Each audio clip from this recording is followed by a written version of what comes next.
What's up guys, it's me Jeremy. It goes without saying, but laning is obviously a huge part of the game.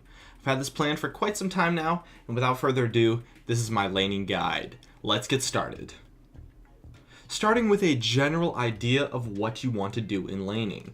This changes a lot depending on your matchup as well as your playstyle. If you have a good matchup in lane, or are like me and are very good at playing aggressive in lane, then of course you want to get some kills. For you, going even is likely not an option, since it will lead to a poor transition later in the game. You want to make plays and be proactive. But if you have a bad laning matchup, or a playstyle that simply just doesn't perform so well in lane, then you likely want to just avoid fights instead and hope to outscale your opponents. Now when it comes to fighting in lane, it's key to always do so when you know you are not going to be ganked and when you have something in your advantage. Things like minion aggro, cooldowns, mana, or even just a general health or item advantage are great tools you can use when fighting in lane.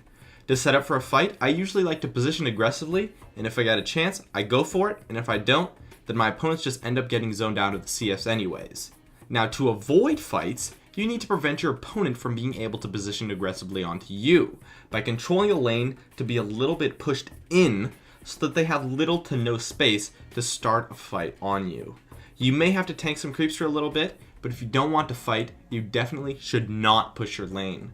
Alternatively, you can avoid fights by poking down your opponents whenever they try to set one up, leading to them backing off, but that can be a bit risky, so watch out, and only do this if you understand your opponent's fight potential.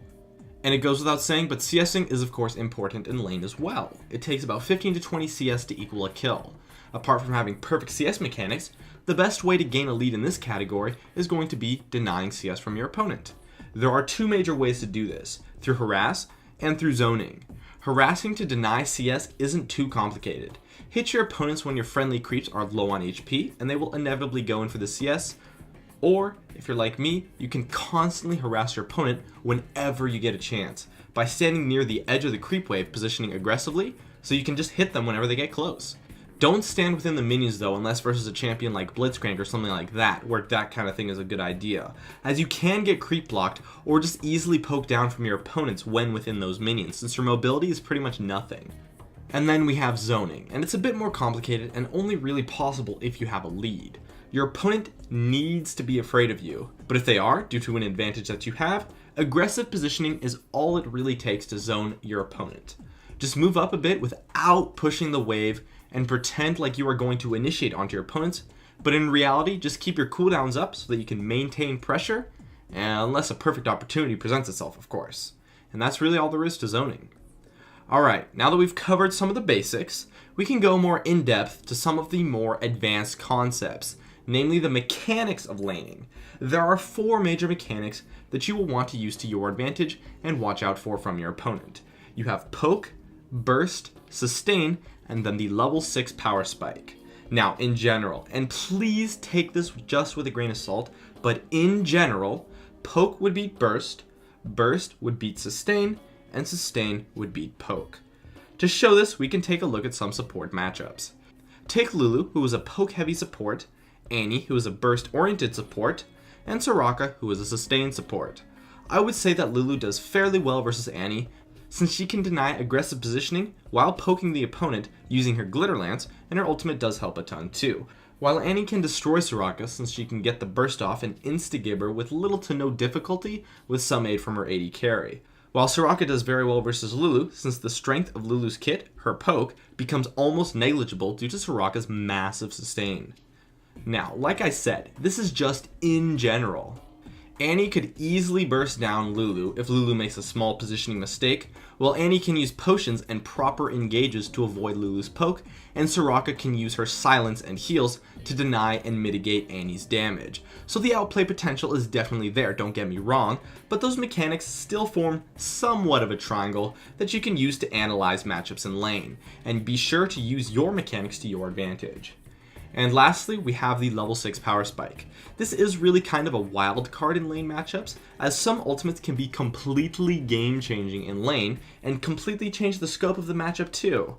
For example, when you hit level 6 on someone like Annie, your power all of a sudden pretty much doubles, if not more. It just becomes absolutely massive. And while Annie has a somewhat mediocre early laning phase, once she hits 6, she becomes borderline overpowered and is just a total beast. Some spikes are greater than others, and just make sure to keep account of it while laning. And then we have another key aspect of laning, ganking.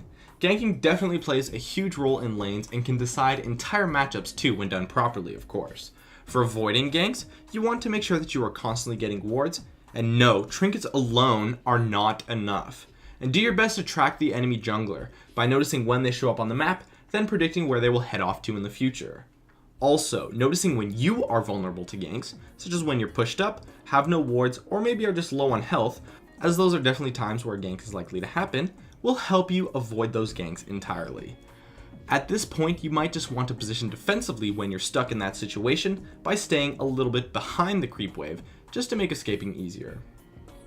Now for actually helping people gank your lane, the first and most important thing to do is to track your opponent's wards. It's not too hard, just pay attention to where they go when they head towards the bush, or if they leave the lane for just a few seconds, it's likely that they went to ward. Alert your team and find a creative gank path that avoids the vision of the enemy. And when actually ganking, it's going to be a bit hard to pull off if your opponents are scared of you. If they are, the only gank that will be easy is a tower dive, but you probably shouldn't need ganks anyways if your opponents are scared of you. Just play more aggressive and gain advantages, as a gank will be fairly difficult unless the opponent is really pushed up. But when a gank is optimal, such as when your opponents are playing aggressive or pushing in heavily, ganks are of course amazing.